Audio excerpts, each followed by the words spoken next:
बिस्मिल्लाहिर्रहमानिर्रहीम। शुरू अल्लाह के नाम से जो बड़ा मेहरबान निहायत रहम वाला है। हाँ जी, इसको अब ये देखें, आपके पास ये बेसिक है रिपेयरिंग के लिए हमारे पास जो है इसको हमने खोलना है एंटी क्लॉक।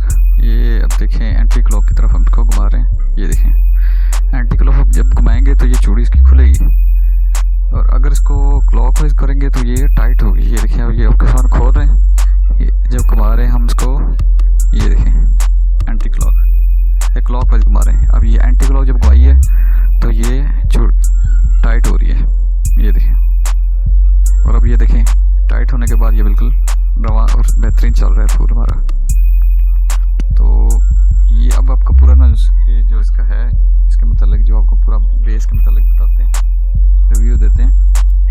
अब ये देखें, अब इसी तरीके से क्लॉकवाइज हमने ये क्यों पहले इसको खोला था, क्योंकि खोलने की वजह से इसका ये गोट है वो वैसे ही रवा हो गया था। इसको खोला, देखें किस तरह इजीली खुल गया। और अब इसकी देखें वाशर वगैरह निकाल के रख लें, ताकि इसके क्योंकि इसके ऊपर भी कार्बन आ जाता है, उसकी वजह से ये मसला करता होता है। कार्बन आता है आस्ता आस्ता, ये अगर वो चलता है तो बुश को खा जाता है।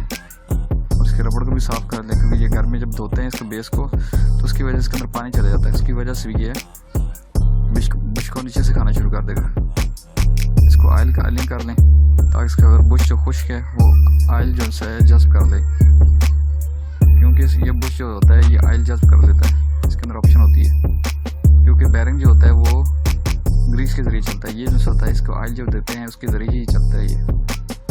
बस इसी तरह ब्लेड को साफ़ करें और फिट करें, उसके बाद प्रॉपर तरीके से वाशर लगा लें।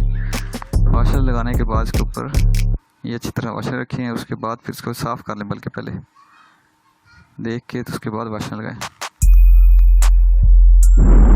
वाशर लगाने के बाद इसको अच्छी तरह टाइट कर दें। ये देखिए इसी तरह ही एंटी क्लॉक टाइट हो रहा है।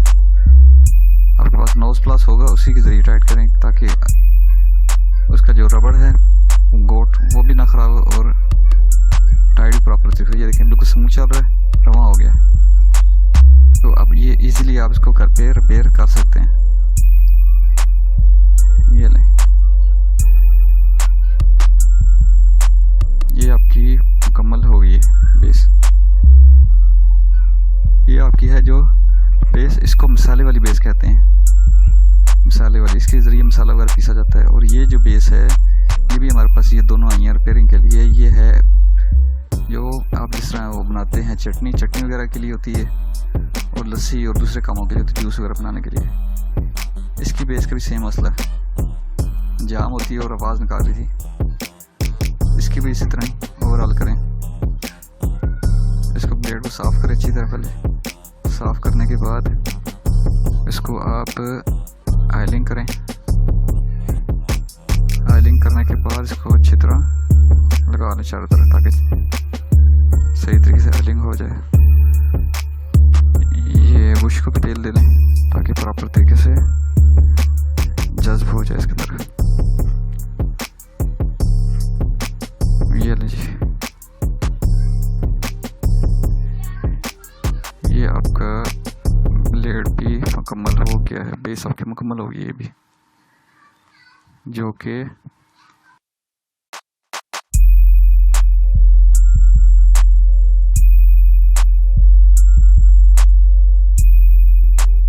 वीडियो अच्छी लगे तो उसको लाइक कर दें और चैनल को सब्सक्राइब कर दें और बेल आइकन को दबा दें, ताकि फिर ऑटोमेटिक वीडियो आप तक हम पहुंचाते रहें।